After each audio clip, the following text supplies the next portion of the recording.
Voilà, et c'est sûr que concernant la vie sentimentale, s'il n'y a pas le Seigneur, s'il n'y a pas le Seigneur, le mariage, c'est très compliqué. On a besoin de faire les choses selon la volonté de Dieu. C'est sûr, sinon c'est beaucoup de souffrance, douleur.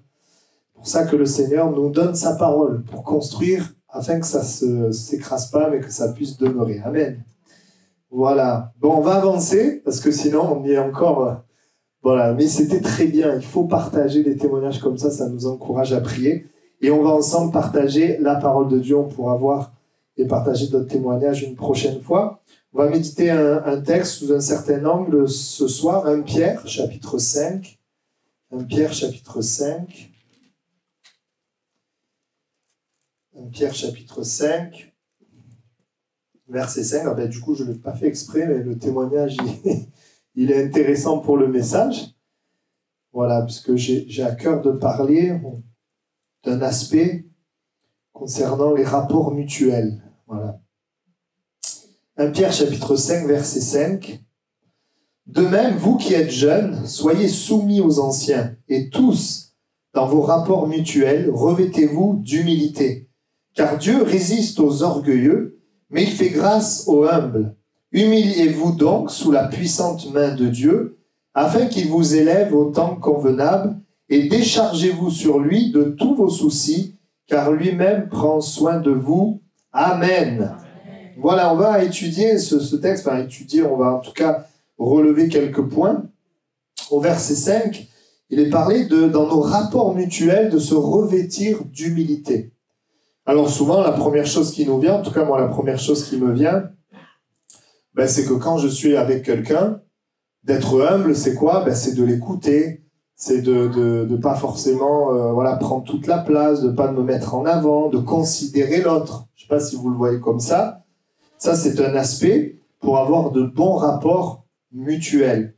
Mais j'aimerais aussi qu'on puisse le voir sous un autre angle, quand dans nos rapports mutuels, ça ne va pas. Parce qu'il y a des moments où, avec des personnes, dans le rapport, ça ne va pas. Eh bien, là aussi, quand ça ne va pas, eh bien, la parole de Dieu nous dit de se revêtir d'humilité. Qu'est-ce que ça veut dire, se revêtir d'humilité, quand ça ne va pas avec quelqu'un ? Eh bien, ça veut dire chercher à restaurer la relation. Vous pouvez dire Amen ? Ça veut dire que je dois chercher à restaurer la relation. L'orgueilleux dit « j'ai raison », il campe sur sa position, et puis la relation ne change pas. Mais la restauration, le fait d'avoir de bons rapports mutuels est plus important que d'avoir raison. Amen. C'est bien d'avoir raison, je ne dis pas le contraire, mais c'est très important. Cela est vrai dans les rapports mutuels dans notre famille, comme on l'a entendu. C'est vrai aussi dans les rapports mutuels dans le travail, et entre collègues, entre patrons, etc. La Bible nous invite à nous revêtir d'humilité dans les rapports que nous avons. On est dans un monde où on méprise, où on regarde de haut, on prend de haut, où on critique, où on juge. Moi, quand j'étais pas chrétien, je parlais derrière le dos. Vous voyez ? Un jour, il y en a un, il m'a mis un coup de poing, il m'a allongé par terre. Donc, c'est ce qui se fait bien souvent. La parole de Dieu nous invite à nous revêtir d'humilité dans nos rapports mutuels. Et puis dans l'Église aussi. Entre frères et sœurs, parce qu'on est différents. Vous savez, l'Église, c'est comme une famille, on ne s'est pas choisi. Mais on est ensemble, des cultures différentes, des âges différents. Et la Bible dit dans nos rapports mutuels de nous revêtir d'humilité. Il y a aussi, alors je me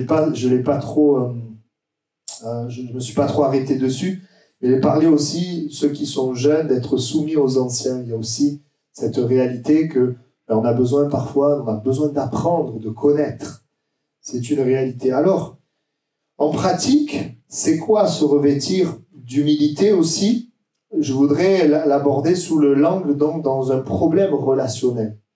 Eh bien, se revêtir d'humilité dans un problème relationnel de manière pratique, c'est d'aborder la chose en reconnaissant notre faiblesse et notre besoin de Dieu et en cherchant justement à résoudre le problème. Mais comment ? Résoudre le problème comment ? En demandant l'aide de Dieu. Vous voyez, et Christiane, c'est une belle illustration puisqu'elle a partagé cette réconciliation. Mais voyez, c'est parti d'un moment où elle a prié Dieu. Elle a demandé à Dieu. Puis c'était pas qu'ici, elle demande aussi à la maison. Elle a demandé à Dieu, Seigneur, fais quelque chose. Pourquoi? Parce que on se sent faible, en fait. Parce que bien souvent, on a déjà essayé de restaurer les relations. Et quand je parle de ça, oh là là, les relations, c'est compliqué, hein. Si vous travaillez avec du matériel, c'est pas compliqué. Mais travaillez avec des hommes et vous verrez que c'est compliqué. Et tous ceux qui travaillent avec des hommes disent Amen. On sait que c'est compliqué, gérer des gens, voilà, s'occuper des gens. C'est pas des robots, c'est pas du matériel, c'est des personnes. Et la parole de Dieu dit pécheurs avec, alors, sauf c'est des chrétiens, ce sont des pécheurs sauvés par grâce ayant la nature de Christ, mais qui sont quand même dans un corps de chair. Donc, c'est pas facile. Et nous avons une tendance qui est humaine, qui est, voilà, une tendance qui est de se justifier, de chercher, voilà, à s'en sortir par nos propres forces, parfois même avoir raison. Mais le Seigneur nous invite à nous revêtir d'humilité dans nos rapports mutuels. Et ça, c'est aussi chercher l'aide de Dieu dans des relations difficiles, dans des relations brisées. L'Écriture dit, on l'a lu, Dieu résiste aux orgueilleux. Si je cherche à traiter le problème seul, parce que l'orgueil, c'est aussi de dire, je peux m'en sortir tout seul. Si tu cherches à t'en sortir seul, Dieu résiste. L'orgueil, c'est pas que ça. C'est penser que l'autre doit m'écouter, se plier, changer, et que moi, j'ai pas à changer, moi, j'ai raison. Alors, c'est vrai que des fois, vous savez, dans des difficultés, forcément, il y a des moments où on a raison, c'est sûr. Mais devant Dieu, ce qui est important, c'est pas seulement d'avoir raison, mais c'est de régler le problème qui est là. Alors, il y a toujours une implication de l'un ou de l'autre, des fois des deux, mais on a besoin de la grâce de Dieu. Face à des personnes dysfonctionnelles, quand vous êtes dans des relations avec des gens qui ont des problèmes, eh bien, on a besoin de patience, on a besoin de supporter, on a besoin de dire la vérité, on a besoin d'amour, c'est pas toujours facile. Et l'Écriture nous dit que Dieu résiste aux orgueilleux. Si j'essaie juste d'avoir raison plutôt que de restaurer la relation, Dieu résiste.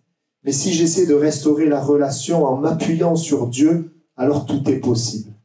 Et je voudrais vraiment que le Seigneur nous interpelle les uns les autres, parce que forcément, on a des relations qui fonctionnent. En tout cas, j'espère. Parce que si tu n'as aucune relation qui fonctionne, c'est qu'il y a un problème de ton côté. Mais on a aussi, même s'il y a beaucoup de relations qui fonctionnent, on a parfois des relations compliquées, difficiles. Et on a besoin de toute la sagesse de Dieu pour y arriver. Alors au verset 6, il dit « Humiliez-vous donc sous la puissante main de Dieu, afin qu'il vous élève au temps convenable. » C'est intéressant parce que l'Écriture nous amène à centre finalement, met le focus sur ce que nous on doit faire. Vous voyez, vous pouvez pas changer les gens, vous pouvez pas espérer que les gens disent ça ou fassent ça, mais vous n'avez pas de pouvoir sur ce que les gens vont faire, mais vous avez un pouvoir sur ce que vous pouvez faire. Et l'Écriture dit, humiliez-vous donc sous la puissante main de Dieu, afin qu'il vous élève au temps convenable. C'est intéressant parce que souvent, l'humilité, on pense que c'est juste dire, ah ben je suis faible, j'y arrive pas. Ouais, mais en disant je suis faible, j'y arrive pas, y en a qui se suicident, il y en a qui laissent tomber, il y en a qui fuient, il y en a qui partent. Mais l'humilité, oui, s'humilier, réaliser, souvent on parle d'humilité, humus, la terre, réaliser ce qu'on est en fait. Ouais, on réalise ce qu'on est, mais sous la puissante main de Dieu. C'est-à-dire, oui, je réalise que je suis faible, mais j'ai un Dieu qui est fort. J'ai un Dieu qui est puissant. Et donc, l'humilité, c'est, oui, je reconnais ma faiblesse, mais je mets cette faiblesse dans la main de Dieu. Ça, c'est la vraie humilité. La fausse humilité, c'est dire, je suis nul, je suis faible, j'y arriverai jamais. Non, que le Seigneur est là, justement, pour nous aider, nous secourir. Alors, juste, je prendrai dans « Humiliez-vous sous la puissante main de Dieu » 3 choses qui me sont venues. Qu'est-ce que c'est s'humilier? Premièrement, être prêt à se remettre en question soi-même. Premièrement, tu veux une clé dans la restauration? Eh bien, être prêt à se remettre en question. Moi, quand je vois des couples, je leur dis, une des grandes qualités importantes dans un couple, il faut que les deux sachent se remettre en question. Ça, c'est très important. Parce que si je ne sais que remettre en question les autres, il y aura pas de solution, en fait. Savoir se remettre en question, savoir qu'est-ce que le Seigneur veut m'enseigner au travers de cette situation. Et je dirais, être prêt à se remettre en question, ça veut dire aussi être prêt à écouter l'autre. Parce que souvent, on ne voit que ce qui ne va pas. Mais le Seigneur veut nous amener à avoir, pour moi, ça a été tout un travail aussi, d'apprendre à vraiment écouter l'autre quand on n'est pas d'accord ou quand il y a quelque chose. Parce que quand on a son point de vue, son avis, ça nous empêche d'écouter bien souvent. Et vous savez, nous les pasteurs, quand on écoute des problèmes entre deux parties, mais des fois on a l'impression que c'est pas la même histoire. Hein. Vous en avez un, la Bible dit que la sagesse c'est d'écouter l'un, et puis on écoute l'autre aussi. Si la folie c'est d'écouter juste un. Alors si un jour on vous raconte des choses comme ça, ne prenez pas tout content, hein, parce que l'être humain c'est un être qui est subjectif, il voit ce qu'il veut voir en fait. Et c'est vrai que c'est pas toujours simple d'apprendre à écouter. Et face à la version subjective, influencée par ses sentiments, donnée avec sa perception, eh bien, on doit être capable de pas tout balayer d'un revers de main, mais voir quelle est mon implication dans ce problème. Et c'est vrai que c'est pas toujours évident, mais le Seigneur est là pour nous aider. Vous savez, dans un problème relationnel, vous avez deux cas. Vous avez, premier cas, je suis impliqué dans un problème relationnel, mais mon attitude plaît à Dieu. Ça peut arriver d'avoir un problème de relation alors que ton attitude plaît à Dieu. Oui, ça peut arriver. Exemple, je sais pas, t'es au travail, ton chef il te dit, tu réponds au téléphone, il te dit, dis que je suis pas là, et puis toi tu dis non, je mens pas, je suis désolé. Non, donc voilà. Et là t'as un problème relationnel avec ton chef. Le problème vient que il t'a demandé de mentir et t'as pas voulu mentir. Donc dans ton attitude, tu n'as pas mal fait, bon à moins que tu lui parles mal, mais on va dire que la personne lui dit gentiment, je suis désolé, je peux pas faire ça. Tu as un problème relationnel qui est en quelque part une souffrance à cause du nom de Jésus. Et là, tu n'as pas grand-chose à remettre en question. Tu peux simplement aimer, t'en remettre à Dieu. Mais en tout cas, la Bible nous invite à ne pas souffrir comme pécheur pour avoir péché, mais à souffrir pour le nom de Jésus et que c'est une gloire. Donc, et puis voilà, la personne n'est pas contente parce que on n'a pas couvert son mensonge et elle nous en veut. Ou alors, je peux être impliqué dans un problème relationnel et mon attitude ne plaît pas à Dieu. Et là, par contre, donc dans le premier cas, je peux juste prier. Qu'est-ce que vous voulez faire? Je prie. Mais dans le deuxième cas, quand j'ai un problème relationnel mais mon attitude ne plaît pas à Dieu, alors là, je dois chercher à réparer. Par exemple, je suis sous le coup de la colère et je dis des paroles blessantes. Ça brise la relation et la personne, elle m'en veut. Là, je suis responsable. J'ai donné des paroles qui étaient blessantes. Je ne dois pas juste prier, Seigneur, bénis ma relation, mais je dois demander pardon et réparer. Amen. Donc c'est important de savoir dans le problème relationnel, savoir évaluer quelle est notre part et de pouvoir aussi être à l'écoute et réfléchir. Deuxièmement, donc premièrement, savoir se remettre en question. Deuxièmement, il nous faut nous-mêmes pardonner les personnes. Ça, c'est important. Et voyez, commencer à pardonner. Parce que des fois, on attend que l'autre, il demande pardon. Mais le Seigneur, il nous montre que le plus humble, c'est celui qui fait le premier pas. Et des fois, c'est pas celui qui a le plus tort des fois, oui, celui qui a le moins tort, le moins tort fait le premier pas. Parce que ce qui plaît à Dieu, c'est justement de pardonner. Non seulement ça plaît à Dieu, mais ça vous garde vous-même. Dieu nous demande de pardonner afin de nous garder nous-mêmes. Parce que quand tu ne pardonnes pas, l'amertume remplit ton cœur, ce sont des racines, et ça produit toutes sortes de choses mauvaises. Ça peut même amener des maladies, problèmes de santé. Et vous voyez, comment on fait pour pardonner? Bien, pour pardonner, il faut d'abord réaliser que Dieu m'a pardonné moi. Souvent, les gens qui ne pardonnent pas, qui sont durs, parce qu'ils ne réalisent pas la grâce que Dieu leur fait d'être pardonnés eux-mêmes. Et la vie nous enseigne aussi et nous montre, et souvent, c'est parce qu'on se voit bien, on ne voit pas ce qu'on est réellement.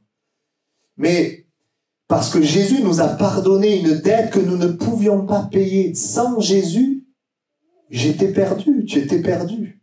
Il n'y avait pas de solution. En enfer, loin de Dieu. Mais Jésus m'a pardonné quelque chose que je ne pouvais pas payer. C'est pour ça que Jésus est venu sur terre et qu'il a payé. Parce que lui n'avait jamais péché. Et quand je réalise ce grand amour pour moi, eh bien, je suis capable de pardonner ceux qui me font du mal. Alors, je suis d'accord que dans le fait de pardonner, les offenses sont pas les mêmes. C'est sûr.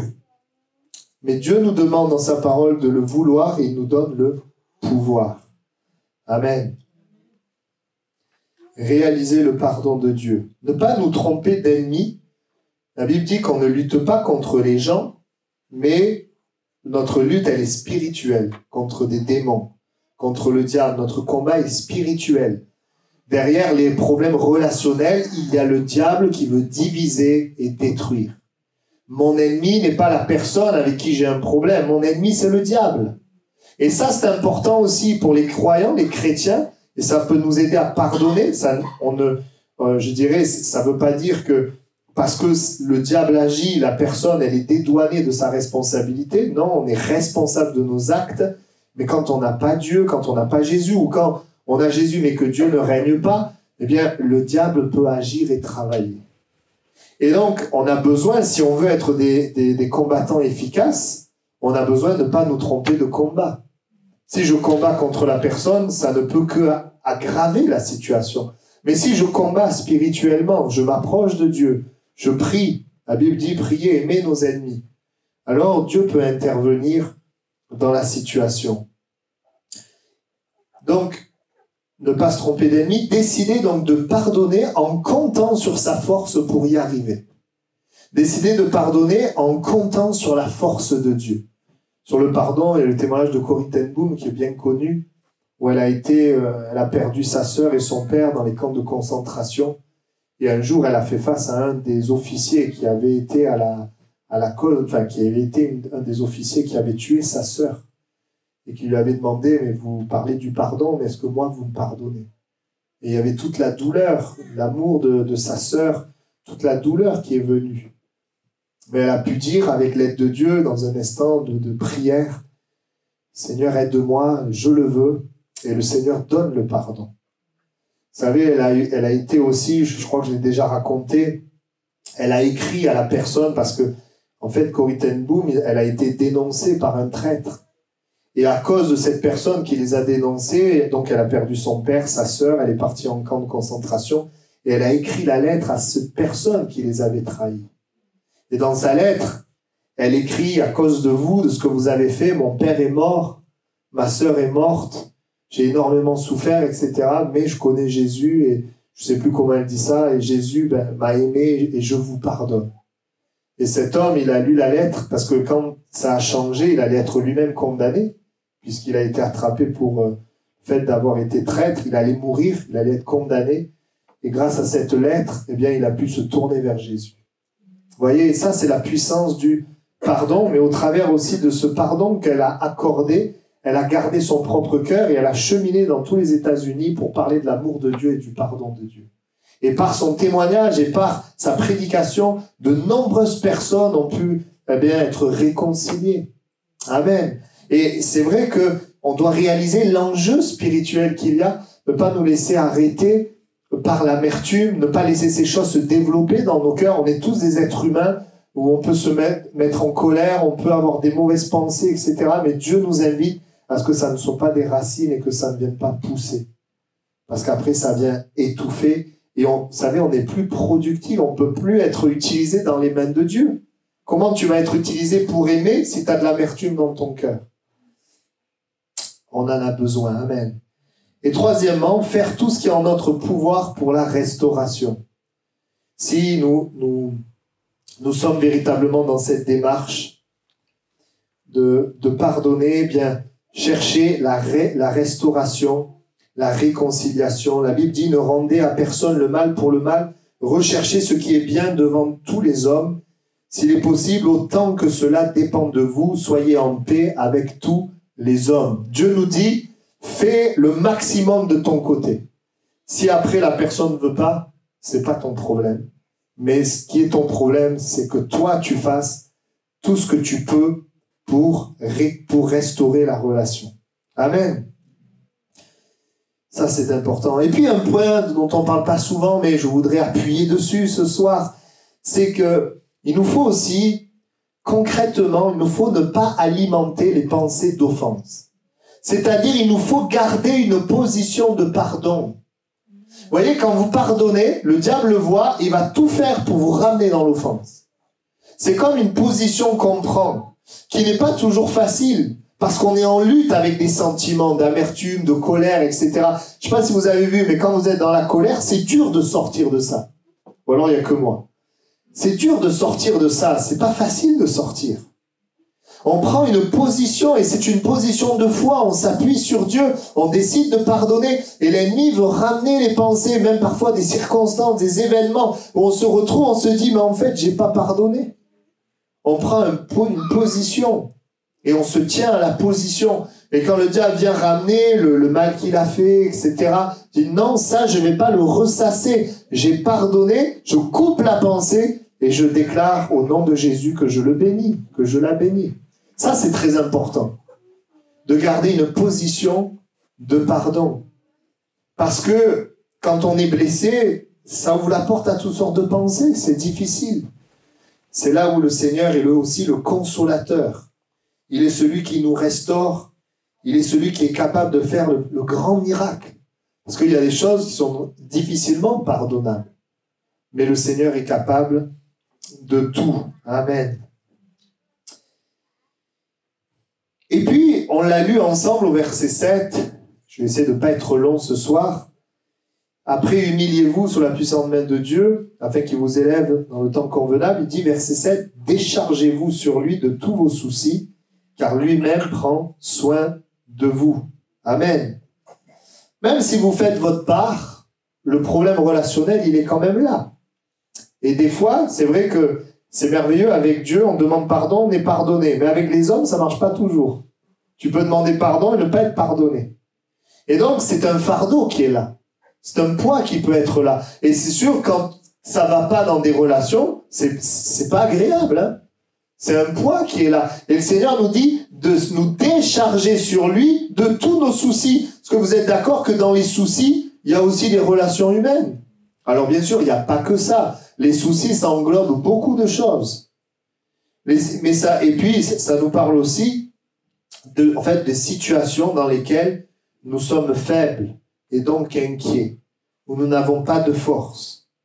Et voyez, si les soucis, on les garde, si les soucis, on ne les remet pas à Dieu, si nos problèmes relationnels, on ne le remet pas à Dieu, on reste avec ça, ça va nous faire comme il est écrit dans la parabole, il y a des semences qui poussent et qui étouffent la bonne semence, et l'Écriture dit que c'est quoi? C'est des soucis. Les plaisirs et les soucis. Si tu laisses ces choses pousser, ça vient étouffer la parole de Dieu, le plan de Dieu, ce que Dieu a prévu. Alors Dieu dit dans sa parole, mais décharge-toi sur lui de tous tes soucis. Jésus à la croix, il a porté nos fardeaux. Il a porté nos péchés, nos maladies, mais est-ce que tu sais qu'il a porté aussi nos douleurs, nos fardeaux? Et donc, on peut se décharger sur lui. Comment on le fait? Par la foi, en croyant qu'il s'occupe de ce problème. Mais voyez, il s'occupe de ce problème, mais il ne fera pas ce que toi tu dois faire. Nous avons notre part, et notre part, c'est d'écouter la parole de Dieu, nous conformer à la parole de Dieu par la foi. Et si nous faisons notre part, il y a des choses, on ne peut pas. On est limité. Et c'est là où nous prions, et c'est là où Dieu veut s'en occuper. Où Dieu fait des miracles. Amen. Je pense au témoignage de Christiane. Qui aurait pu faire quelque chose pour ce qu'elle nous a partagé? Ouais, on a besoin de Dieu. Mais elle a fait aussi sa part. Elle a prié, puis elle a porté aussi la direction, la parole de Dieu. Amen. Nous décharger sur lui de nos soucis dans nos relations familiales, parfois entre conjoints, parfois dans le couple, c'est bloqué, et on n'arrive pas, on ne sait pas comment faire, parfois avec les enfants, ou avec les parents, ou avec la famille un peu plus large, la belle-mère. Les belles-mères. Moi, j'ai une bonne belle-mère, il n'y a pas de problème. Mais des fois, c'est compliqué. Des fois, ça va être compliqué. Également dans le service de Dieu, on peut avoir des problèmes relationnels aussi. Des fois, on croit, tiens, lui, il m'a pas regardé, il m'a pas dit bonjour, il m'a regardé. Tiens, ça m'est arrivé il n'y a pas longtemps ici. Il y en a une, il m'a dit, la sœur là, elle m'aime pas. J'ai dit, mais pourquoi vous dites ça? Elle me regarde comme ça. J'ai dit, moi je savais la sœur, je pouvais déjà m'avancer. J'ai dit, mais non, je pense pas, parce que bon, on sait jamais quand même. J'ai dit, franchement, je pense pas, mais il faut vérifier, il faut pas que vous restiez comme ça.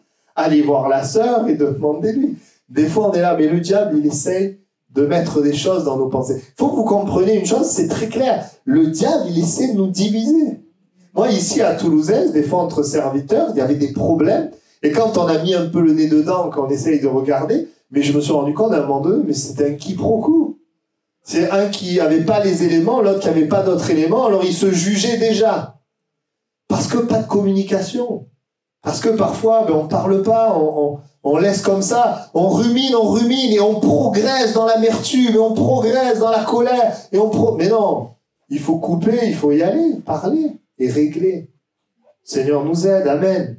Et si on est spirituel, on a un peu moins de problèmes, parce qu'on anticipe les choses. Que le nom du Seigneur soit béni dans le service de Dieu. Alors, les problèmes relationnels, mais il y a aussi des soucis qui peuvent être, par exemple, le fait de ne pas porter de fruits pour le Seigneur. Des fois, on est là, on dit, mais Seigneur, moi je témoigne, j'essaie de parler de toi, mais personne ne se convertit, les gens ils se moquent de moi, puis on a des soucis qui sont là. On se sent pas pertinent, on se sent pas à la hauteur, on se dit, oh, si c'était tel frère, ou tiens, c'était le pasteur, peut-être qu'il y aurait quelque chose, mais vu que c'est moi, mais ça marche pas. Des fois, on a des soucis comme ça. Des soucis qui sont là. Et le Seigneur nous invite à nous décharger sur lui de tous nos soucis. Tous nos soucis. Même les soucis pour servir Dieu. Les soucis qui sont dans la famille, dans le travail. Les soucis, oh là là, il y a ça qui va pas dans ma vie. Comment je fais? J'ai essayé, j'ai pas réussi. Ah, c'est bloqué. Ben, le Seigneur nous dit, déchargeons-nous sur lui de tous nos soucis. Et toi, eh bien, cherche à avancer selon la parole de Dieu. Amen. Je parlais il y a 2 dimanches de ça, de la faiblesse. Je ne sais pas si vous vous souvenez, on parlait des faiblesses. Et c'est vrai que quand on voit des faiblesses chez nous-mêmes, ça peut nous attrister. Et en préparant ce message, et là je bascule dans un autre thème, je ne parle plus des relations, mais j'avais à cœur de nous dire à chacun, nous rappeler qu'en tant qu'être humain, dans un corps de chair, nous avons des faiblesses. Bien sûr, le Saint-Esprit en nous, c'est un esprit puissant. Et quand nous marchons selon l'esprit, la puissance de Dieu se manifeste, etc. Mais quand nous sommes dans la chair, ce sont nos faiblesses qui se manifestent. Et nous avons besoin d'avoir un regard différent. C'était le thème du message sur notre faiblesse. Des fois, on est là et on voit la faiblesse. Et parce qu'on ne regarde qu'à ça, eh bien, on s'attriste. Par exemple, j'ai pris tout à l'heure l'exemple, j'ai un témoignage qui ne porte pas de fruits, je suis faible, alors on s'attriste. Et si nous nous arrêtons à notre faiblesse, alors vous savez, on va prendre plein de directions qui vont être des mauvaises directions. Par exemple, si je m'arrête sur ma faiblesse, je vais envier les autres. Je vais dire, tiens, lui, il y arrive, lui, il a ça, elle a ça, moi, j'ai pas. On prend déjà un mauvais chemin. Ou encore, on perd la confiance pour parler. Si je m'arrête à ma faiblesse, puisque j'ai été faible, ça n'a pas marché, eh bien, maintenant, je vais plus parler. Je vais plus le faire. Vous voyez, à chaque fois qu'on s'arrête à la faiblesse, on prend des directions qui ne sont pas les bonnes. Ou encore, quand on s'arrête à la faiblesse, ça peut amener de la colère. Dire, j'ai parlé, je reprends l'exemple de parler de Dieu, de ne pas porter de fruits. Les gens, ils veulent pas de Dieu. Ils ont qu'à aller en enfer. Non, bon, j'espère qu'on n'en est pas jusque-là, mais la colère qui peut être là. On est en colère. Les gens, ils veulent pas. Ou je fais pas assez bien. Ou ça marche pas. Vous voyez, c'est quand on s'arrête à notre faiblesse. Ou encore, ça c'est peut-être plus ce qu'on vit, la tristesse, la culpabilité. Ah, mais je suis un mauvais chrétien. Ah, je prie pas assez, je suis comme ça, je suis triste, je me sens coupable. Ou encore le découragement. J'ai envie d'arrêter, je laisse tomber. Tout ça, pourquoi tous ces chemins? Parce qu'on s'arrête à notre faiblesse. Mais en fait, je voudrais vous dire que c'est normal d'être faible. En fait, plus vous progresserez avec Dieu, plus vous serez conscient de votre faiblesse, mais vous ne vous arrêterez pas à la faiblesse. vous serez aussi conscient de la puissance et de la grandeur de Dieu. Et Paul, il avait compris, il dit, quand je suis faible, c'est alors que je suis fort. Parce que Paul, son secret, c'est pas qu'il était fort, c'est qu'il s'arrêtait pas à la faiblesse, mais que face aux faiblesses, il regarde au Seigneur, et donc il ne prend pas tous ces mauvais chemins, envier les autres, perte de confiance, colère, culpabilité, découragement.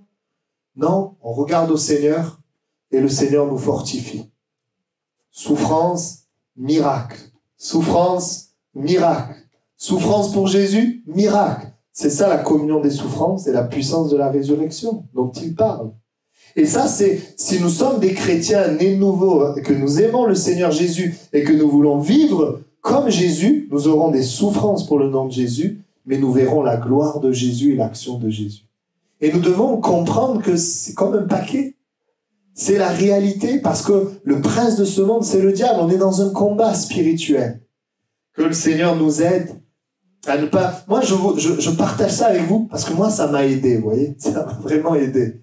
Parce que très souvent, je me sentais faible. Et ça continue, on se sent faible dans plein de domaines. Mais j'ai remarqué que quand on compte sur Dieu là où on est faible, Dieu manifeste sa force. D'abord en moi, et ensuite dans la situation. Amen. Je vais terminer. Ce que Dieu veut, c'est vraiment qu'on lui apporte nos faiblesses. Et je reviens, déchargez-vous sur lui de tous vos soucis. Pour s'attendre à quelque chose de sa part. Je ne m'arrête pas à ma faiblesse, à ce qui ne va pas, mais je regarde à Dieu parce que je m'attends à Dieu dans ma faiblesse. Je m'attends à Dieu à ce qu'il fasse quelque chose au-delà de ce que je vois. Quand je n'ai plus de force, ben c'est là que la force de Dieu peut commencer. Amen. Et Paul, il dira, on le voit dans la Bible, il est passé par des moments difficiles de faiblesse, naufrage, lapidé.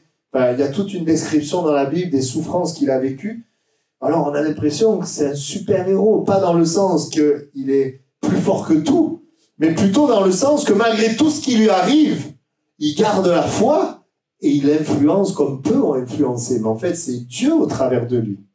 Il faut savoir, l'Écriture le dit, nous on voit ça, on se dit, oh là là, mais moi si j'étais Paul, j'y arriverais pas. Mais Dieu donnait à Paul quelque chose de proportionnel à ce qu'il vivait. Paul, il avait de grandes révélations. Mais il avait aussi des souffrances qui vont avec.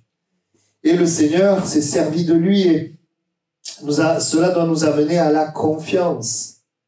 Alors, il y a quand même une distinction que je veux faire. Si la faiblesse, elle est à cause de Christ, alors c'est une gloire, il y a une grande récompense. Maintenant, si la faiblesse que nous vivons est à cause de notre péché, ben Dieu veut te donner la sagesse pour pas te retrouver dans cette situation. Et oui, le Seigneur veut nous donner sa sagesse. C'est une chose que tu souffres à cause du nom de Jésus. C'est autre chose que tu souffres à cause de ton péché. Si tu as critiqué tout le monde et que tu te retrouves tout seul, tu dis « Seigneur, je suis seul », ben, le Seigneur, il veut te dire ben, « Réfléchis pour arrêter de critiquer et pas te retrouver tout seul ». Vous comprenez, c'est un exemple. Mais que le Seigneur nous aide justement lorsque nous vivons des difficultés, que ce ne soit pas à cause de notre péché, mais à cause du nom de Jésus. Cela est valable aussi pour les faiblesses qu'on peut ressentir dans notre famille, parfois dans notre foyer, dans notre famille.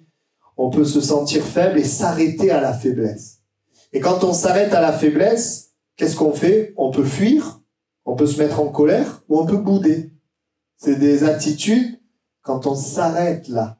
Mais on peut aussi dire « Seigneur, je veux aller au-delà de ça. Et Seigneur, je veux compter sur ta grâce. Je veux venir à toi pour ce problème relationnel.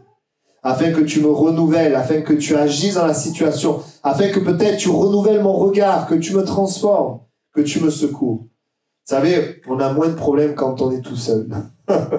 Parce que nos problèmes, ce qui ne va pas en nous, ben c'est pas révélé, c'est pas amené à la lumière, puisqu'il n'y a personne pour que ça soit confronté. Mais quand tu es en contact avec des personnes, alors là, il y a des choses qui ressortent. Et c'est là où on est dans ce processus de ressembler à Christ. Et ça continue jusqu'à ce que nous soyons dans le ciel. Là, dans le ciel, ça sera merveilleux, parfait. Mais tant qu'on n'est pas au ciel, le Seigneur nous transforme. On est à l'école de Dieu. Amen. Moi, je suis à l'école de Dieu comme vous. Et dans cette école, plus on progresse, plus on voit en fait en nous qu'il n'y a pas beaucoup de choses qui sont bonnes. Mais que lui, par contre, fait de belles et de bonnes choses. Amen. Est-ce que ceux qui ont de l'expérience avec le Seigneur peuvent dire Amen? Amen. Amen. Voilà, l'action de Dieu dans les situations. Et c'est vrai, le Seigneur aussi, au travers parfois de problèmes, de faiblesses, veut nous enseigner. Que le Seigneur nous aide à remettre les soucis à Dieu, à marcher selon sa parole, à être à l'écoute aussi de ce que le Seigneur veut nous enseigner quand il y a des choses à apprendre. Amen. Se réjouir de ce qu'on fait bien, c'est très bien, on est reconnaissant à Dieu, mais accepter de voir ce qu'on fait mal et changer, c'est bien aussi. Que le Seigneur nous aide dans ce sens. On va incliner nos têtes et on va prier. On a vu 3 points, se revêtir d'humilité dans nos rapports mutuels, demander l'aide de Dieu dans nos relations difficiles. Ensuite, faire notre part, humiliez-vous, se remettre en question personnellement, pardonner et chercher à être en paix autant que cela dépend de nous, à restaurer la relation. Troisièmement, déchargez-vous sur lui de tous vos soucis. Au lieu de laisser vos faiblesses guider vos pensées, vos actions, laissez la parole guider vos pensées, vos actions. Allons au-delà de la faiblesse, croyons que Dieu manifeste sa puissance et sa force. Remettons à Dieu vraiment nos faiblesses et attendons-nous à lui. Nous allons recevoir de lui dans ce domaine et on pourra dire comme Paul, quand je suis faible, c'est alors que je suis fort. Amen. Seigneur, merci pour ta parole qui nous enseigne, et qui est une parole de sagesse pour nous, une parole qui nous montre comment vivre, comment être dans nos relations. On l'a simplement survolé, mais nous te prions ce soir de nous aider les uns les autres à pouvoir le mettre en pratique. Je veux te prier vraiment que dans les rapports mutuels difficiles, nous puissions chercher ton aide, comme le témoignage qu'on a entendu ce soir. Qu'on ne puisse pas nous arrêter au problème, à la faiblesse, mais qu'on puisse vraiment nous appuyer sur toi. Aide-nous aussi à faire notre part, Seigneur. Parfois, nous comptons, nous espérons que tu fasses tout, mais tu nous demandes des choses. Aide-nous à avoir l'humilité, Seigneur, cette directive, humiliez-vous, Seigneur, de pouvoir nous remettre en question, de décider de pardonner et de chercher aussi à réparer. Donne-nous de faire notre part. Et je prie aussi ce soir qu'on puisse se décharger sur toi de nos soucis. Parce qu'il y a tant de difficultés, de combats où nous n'arrivons pas tout seuls, qui sont là et qui nous oppressent, qui nous oppriment, qui pèsent sur notre cœur.